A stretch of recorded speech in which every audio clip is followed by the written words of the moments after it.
அந்தமும் சிவனடியே அதை அறிந்தவர் புரிந்தவர் எவரில்லையே இந்த பிரம்மமுமே அவன் சூக்ஷமுமே பஞ்சாட்சரமே விதியது கூடியது உனக்கில்லையே நீ விளைந்திடு விளைந்திடு உனக்குள்ளையே உயிர் மூச்சினிலே ஓங்காரமெனும் சிவமந்திரமே சிவரகசியமே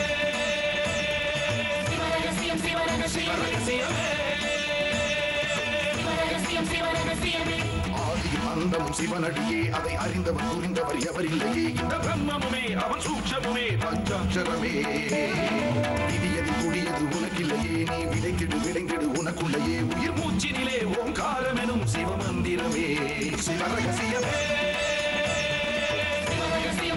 சிவரகசியமே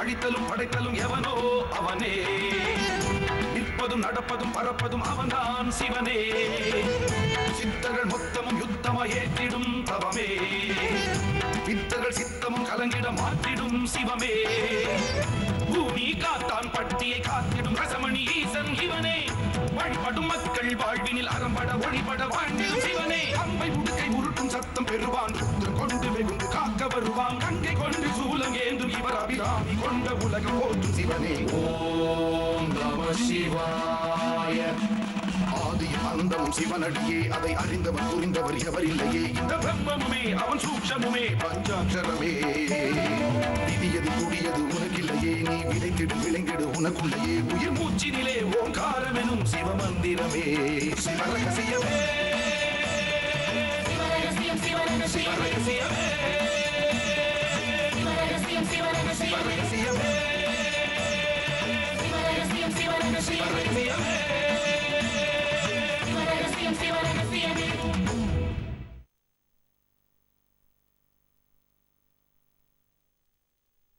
நாரும் உடலை நெறிப்பொதிச் சோற்றினை நான் தினமும் சோறும் கரியும் நிரப்பிய பாண்டத்தை தோகையர்தம் கூறும் மலமும் இரத்தமும் சோறும் குழியில் விழாது ஏறும்படி அருள்வாய் இறைவா கச்சி ஏகம்பனே.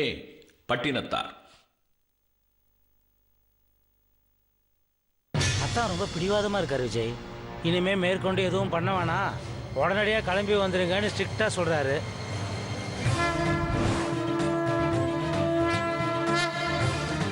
இது விபூதி சித்தரோட மகிமம்மா. ராமண்ணாவும் நீங்களும் காக்கை சித்தரை தேடி போறீங்கல்ல. இந்த வார்த்தையில் உள்ள ரெட்டை கொம்பை அழிச்சிட்டா சோதனை சாதனையா மாறிடும்.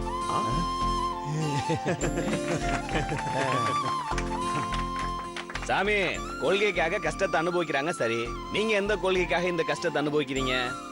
குடும்ப வாழ்க்கையிலையும் பொது வாழ்க்கையிலையும் நாம இப்படித்தான் வாழணும்னு ஒரு பிடிப்போட இருக்கும். என் வாழ்க்கையில நடந்த ஒரு சம்பவம் என்ன இதையெல்லாம் ஏத்துக்க வச்சிருச்சு. இதுக்குள்ள என்னோட சுயநலமும் இருக்குங்கிறத நான் ஒத்துக்கிட்டு தான் ஆகணும். எண்ணங்களை பத்தி சொன்னேன். சின்ன வயசுல நான் சன்னியாசி ஆயிடணும்னு ரொம்பவும் பிரயாசப்பட்டேன். ஆனா வம்சம் விருத்தி ஆகணும்னு எங்க அப்பா அம்மா எனக்கு கல்யாணம் பண்ணி வச்சுட்டாங்க. இப்போ 2 பசங்களாகி நான் இப்போ குடும்பஸ்தன் ஆயிட்டேன். அப்போ ஊர் வைஸ் பிரசிடண்டாகவும் இருந்தேன். வீடு ஊருன்னும் வேலை வேலைன்னும் ஓடிக்கிட்டே இருந்தேன். ஆனா இங்க வந்ததுக்கு அப்புறம் தான் நான் ஆசைப்பட்ட மாதிரி ஒரு சன்னியாசி போல ஈஸ்வரனோட நாமத்தை சொல்லிக்கிட்டு எந்த நேரமும் தவத்திலேயே இருக்க முடிஞ்சது. என்னவாகணும்னு நினைக்கிறோமோ அதுவாகவே ஆகிறோம்னு பெரியவங்க சொல்லுவாங்க. அதுக்கு நானே ஒரு எடுத்துக்காட்டு. சாமி ஒருத்தன் பட்டினிய விரதம்னு சொன்னானா அந்த மாதிரி இருக்கு நீங்க சொல்றது. ஆள் அறவுமே இல்லாத வனத்திலையும் மலைகள்லையும் போய் தியானத்துல இருக்காங்க. ஆனா இங்க என் பக்கத்துல நீங்க எல்லாரும் இருக்கீங்களே, எனக்கு என்ன குறை? அதனால இந்த நிலைமைய நான் சந்தோஷமா தான் ஏத்துக்கிட்டு இருக்கேன். உங்களால முடியும். எங்களை மாதிரி சாதாரண ஆளுங்களுக்கு புலம்புறத தவிர வேற என்ன வழி இருக்கு? நானும் உங்களை மாதிரி சாதாரண ஆளுதான். என்ன நான் கும்பிடுற ஈஸ்வரனுடைய திருவடியை பிடிச்சுக்கிட்டேன். நீங்களும் உங்க இஷ்ட தெய்வத்தை நம்புங்க. முழுக்க உங்களை அவங்கிட்ட ஒப்படைச்சிருங்க. அப்புறம் அவனே உங்களை பார்த்துக்குவான். இறைவனோட திருவடியை பிடிச்சுக்கிட்டா அவரை போலவே நம்மளாலையும் வாழ முடியும்.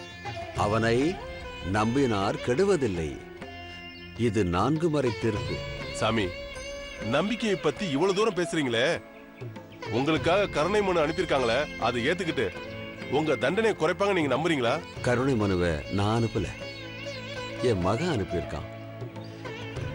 ஈசனே கதின்னு ஆன பின்னாடி எனக்கு என்ன வேணுங்கிறத அவன் பார்த்துக்க மாட்டானா? நான் தவத்தில் இருந்தபோது உணவால கூட என் தவம் கலையக்கூடாதுன்னு சித்தர் மூலமா எனக்கான உணவை கொடுத்து விட்டார் இல்லையா எம்பெருமான்? மனுவை ஏத்துக்கிட்டாலும் ஏத்துக்கலைன்னாலும் எனக்கு எல்லாம் ஒண்ணுதான்.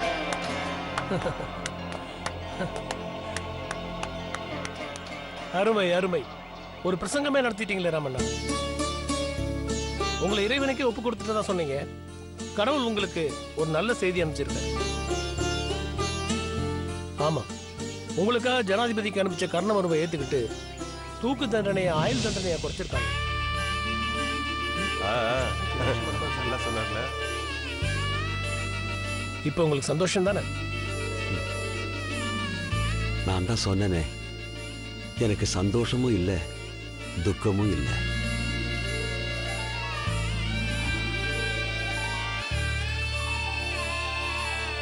ஓம் நம சிவாய. ஓம் நம சிவாய.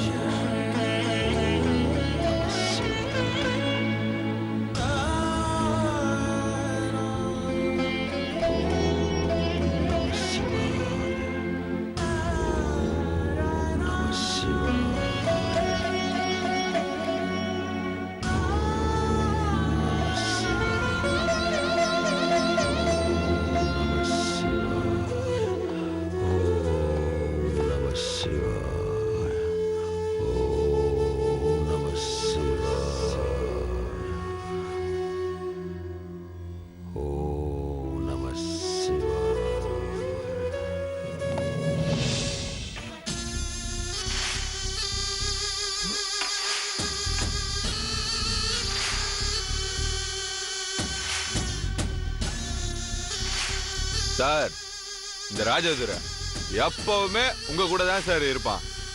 ஓகேவா சார்? ஆனா ராஜதுரை,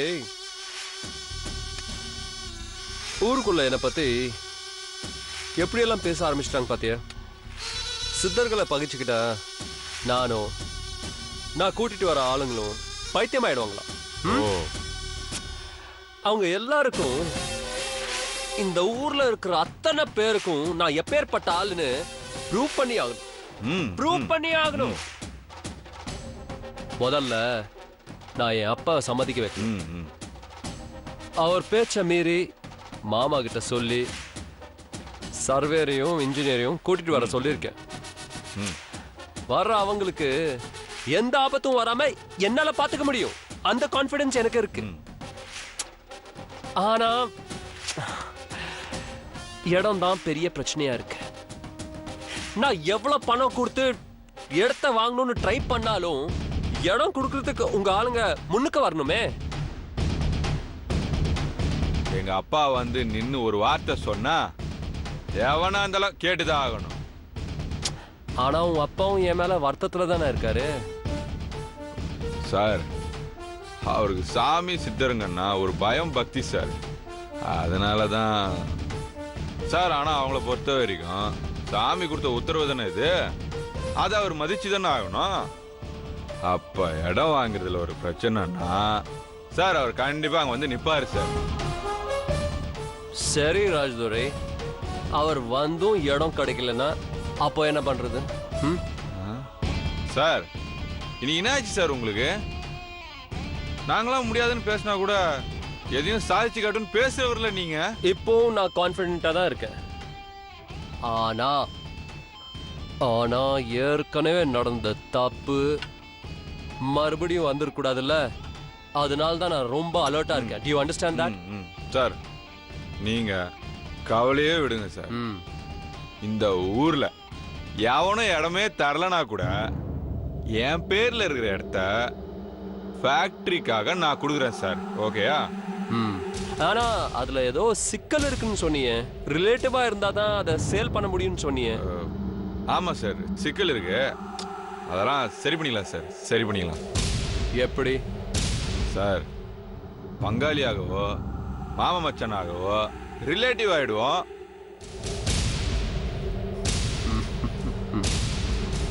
அப்புறம் எவன் சார் கேள்வி கேட்க முடியும்? இதான்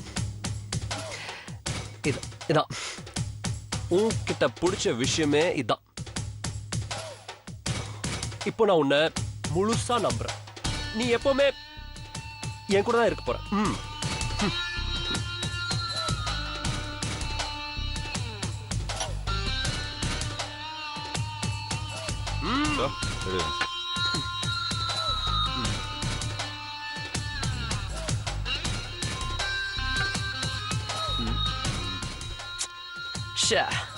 கண்மனே, கண்மனே, கண்மனே. விஜய், ஏய் சோடா எடுத்துட்டு வா. சில் சோடா ஃபாஸ்ட்.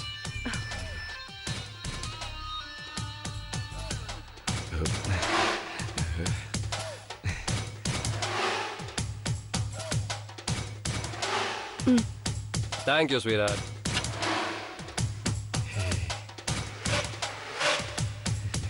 சார் உங்க உட்பி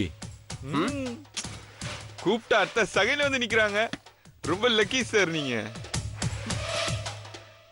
ஹே மேன், என்ன உளர்ற நீ? கண்மணி ஏன் உட்பியா? ஹே, அவ என் மாமாவோட பொண்ணைய எங்களுக்கெல்லாம் சமைச்சு போட வந்திருக்கா. She is a good cook man.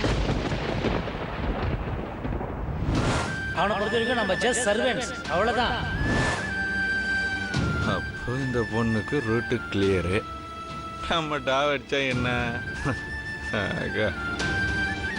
Rajdurai, என் கனவு தேவதையே வேற ஒருத்தி. அப்படியா சார்? ஏன் சார் இத்தனை நாள் உங்க கூட எனக்கு தெரியாம போச்சு? சார் சார் சார் சார் யார் சார் அந்த லக்கி கேர்ள்? உங்ககிட்ட சொல்லாமலே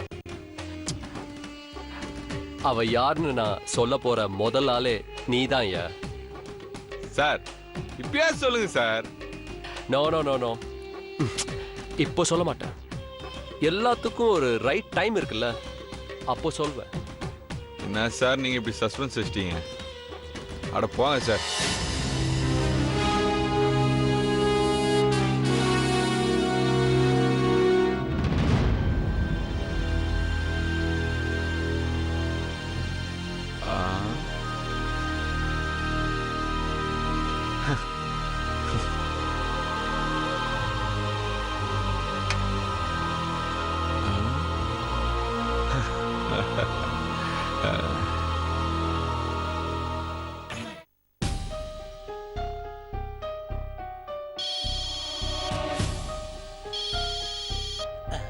நமஸ்காரம் சுவாமிஜி. நீங்கள் உத்தரவு வாங்கி கொடுத்துட்டீங்க. அப்படியே எந்த இடத்துல சுகர் ஃபேக்டரி ஆரம்பித்தா நல்லா இருக்குன்றதையும் சொல்லி கொடுத்துட்டீங்க. ஆனால் பாருங்க, நாங்கள் இங்கேருந்து அழிச்சிட்டு போன அந்த இன்ஜினியரையும் சர்வேயரையும் சித்தருங்க மிரட்டி துரத்திட்டாங்க. அவங்க நேராக என் அத்தான் கிட்ட போய், அதான் விஜயோட அப்பா, அவர்கிட்ட போய் இல்லாததையும் பொல்லாதையும் போட்டு கொடுக்க, அவர் இப்போ பயந்து போய் நீங்கள் எதையும் பண்ணோன்னா உடனே புறப்பட்டு வாங்கன்னு ரொம்ப பிடிவாதமாக சொல்கிறாரு. ஏன் மாப்பிள்ளை என்னடான்னா அதனால என்ன வேற 2 பேரை கூட்டுவாங்கன்னு அடம் பிடிக்கிறாரு. வேற 2 பேரை கூட்டு போனா மட்டும் என்ன லாபம் சுவாமிஜி? அவங்களையும் சித்தருங்க விரட்டி தான் அடிக்க போறாங்க. என்ன பண்றதுன்னு தெரியல, ஒரே குழப்பமா இருக்கு. இப்போ விட்டா எங்களுக்குன்னு வேற யாரும் கிடையாது சுவாமிஜி. நீங்க தான் இந்த பிரச்சனையிலேருந்து எங்களை காப்பாற்றணும். நேரில் வந்து பேசலன்னு தயவு செஞ்சு தப்பா நினச்சிக்காதீங்க. இந்த பிரச்சனைக்கெல்லாம் தீர்வு சொல்லக்கூடிய ஒரே ஒருத்தர் நீங்க தான். கணேஷா, சுவாமிஜி, ஒவ்வொரு கட்டத்திலையும் சித்தர்கள் நீங்களுக்கு சோதனைகளை கொடுத்துக்கிட்டு தான் இருப்பாங்க. அதெல்லாம் நீங்க தாண்டி வரணும்னா என்னோட தயவு இல்லாம முடியாது. கட்டி ப்ரொடக்ஷன் ஆரம்பிக்கும் போதும் கூட எந்திரங்களை ஓட விடாம சித்தர்கள் தங்கள் சக்தியால கட்டுப்படுத்துவாங்க. அவங்க சக்திய கட்டுப்படுத்தணும்னா இந்த மந்திர சக்தியால மட்டும்தான் முடியும். நான் அந்த ஊருக்குள்ள சுதந்திரமா வந்து போறேனே, கோவிலுக்குள்ளேயே உங்களுக்கு உத்தரவு கிடைக்க வச்சனே, எப்படி? என்னுடைய மந்திர வலிமையால. அதனால என்னையும் மீறி நீங்களா ஏதாவது சாதிக்கணும்னு நினைச்சா உங்களுக்கு கிடைக்க போறது தோல்வி மட்டும்தான். ஐயோ சுவாமிஜி, என்ன சுவாமிஜி சொல்றீங்க? உங்களை அவாய்ட் பண்ணணும்னு நாங்க என்னைக்குமே நினைச்சதில்ல. நீங்க எப்பவுமே எங்க பக்கத்துல இருக்கணும். நான் உங்க பக்கம் இல்லை கணேஷா, நீங்க என் பக்கம் இருக்கணும். இருந்தால் உங்களுக்கு நல்லது, இல்லைன்னா நஷ்டம். புரியுது புரியுது புரியுது சுவாமிஜி. சாரி, நாங்க எப்பவுமே உங்க பக்கம் தானே இருக்கோம். நான் தான் அன்னைக்கே சொன்னேனே, சுகர் ஃபேக்டரி கட்டின உடனே எங்க குருஜி உங்க போட்டோவை தான் என்ட்ரன்ஸ்ல பெருசா மாட்டி அதுக்கு பூஜை பண்ணிட்டு தான் நாங்க உள்ளே போவோம். ஆல்ரெடி நாங்க எல்லாருமே உங்க பக்த கோடிகளா மாறிட்டோமே. என்ன ஒண்ணு, நீங்க தான் இனிமே எங்களுக்கு, இனிமே என்ன, இனிமே எப்பவுமே எங்களுக்கு வழிகாட்டியா இருக்கணும் சுவாமிஜி. ஆனா சித்தருங்க அவங்க வேலையை காட்டுறாங்களே, அதுக்கு நாங்க என்ன செய்யறது? இப்ப என்ன, இடம் பார்த்து அளந்து இந்த இடம் தான் முடிவு பண்ணணும், அவ்வளவுதானே? அவ்வளவுதான், அவ்வளவே தான் சுவாமிஜி. சரி, நீ வேற சர்வேயர் இன்ஜினியர் அழைச்சிட்டு இந்த சன்னிதானத்துக்கு வா. நான் அவங்களுக்கு ரக்ஷ கட்டி விடுறேன். அப்புறம் எந்த சித்தர்களும் அவங்கள நெருங்கவும் மாட்டாங்க, மாட்டாங்க. சரியா? ரொம்ப தேங்க்ஸ் சுவாமிஜி. நீங்க சொன்னபடியே நாளைக்கே அந்த 2 பேரையும் அழைச்சிக்கிட்டு உங்க இடத்துக்கே வந்துடுறேன். நீங்க அவங்களுக்கு மந்திரிச்சு விட்டுருங்க. அப்புறம் நீங்க சொன்னபடி எல்லாமே நல்லபடியா தான் நடக்கும். ஆகட்டும். Thanks Swamiji.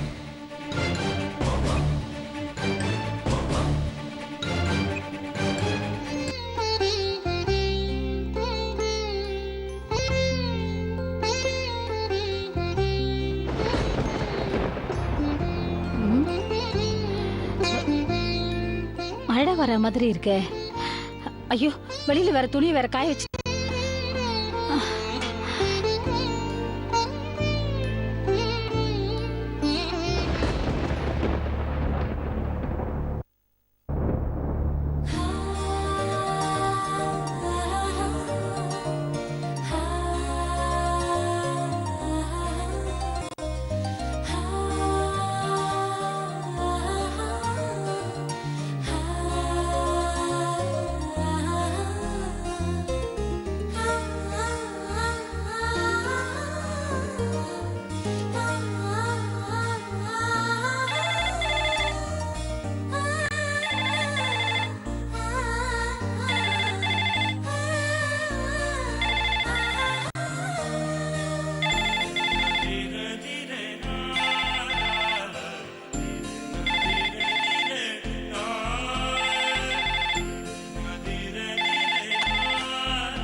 Hello Kannan. Hello Kannan. Hello hello, நான் ஜெயிலர் பேசுறேன். ஹலோ ஹலோ, நான் பேசுறது கேக்குதா உங்களுக்கு? Hello hello hello. பிருந்தா, நீ எதுக்குமா போனை கையில வச்சிட்டு இருக்க? போன் யார்கிட்ட இருந்து வந்ததா? ஹலோ ஹலோ ஹலோ, நான் தான் ஜெயிலர் பேசுறேன். ஐயா நீங்களா? நான் தான் ஐயா கண்ணனோட அம்மா பேசுறேன். ஏமா ஃபோன் யார் எடுத்தது? நானும் எவ்வளவு நேரம் ஹலோ ஹலோன்னு சொல்லிட்டே இருக்கேன். ஏன் ஃபோன் எடுத்த உடனே பேச மாட்டாங்களா? ஐயா தப்பா எடுத்துக்காதீங்க. மழை பெய்யுற மாதிரி இருந்தது. அதான் கொல்லை பக்கத்துல போய் துணியெல்லாம் எடுத்துட்டு வந்தேன். வீட்டுல கண்ணனும் இல்ல. என் நல்லா தெரியும் இல்லைங்க ஐயா. அவ தான் ஃபோன் எடுத்திருக்கா, பேசாம கையிலேயே வச்சிட்டு இருந்தா. நான் வந்து பார்த்து ஃபோனை வாங்கி இப்ப நான் உங்ககிட்ட பேசிட்டு இருக்கேன். தப்பா எடுத்துக்காதீங்க ஐயா. பரவாயில்லம்மா, ஒரு சந்தோஷமான விஷயம் சொல்ல தான் நான் ஃபோன் பண்ணேன். என்னங்க ஐயா, என்ன விஷயம்? உங்க புருஷனுக்கு தூக்கு தண்டனை ரத்து பண்ண சொல்லி கர்ண மனு தந்தோம் இல்லையா? ஆமா ஐயா. ஜனாதிபதி கர்ண மனுவை ஏத்துக்கிட்டு தூக்கு தண்டனையை ஆயுள் தண்டனையா குறைச்சிட்டாருமா.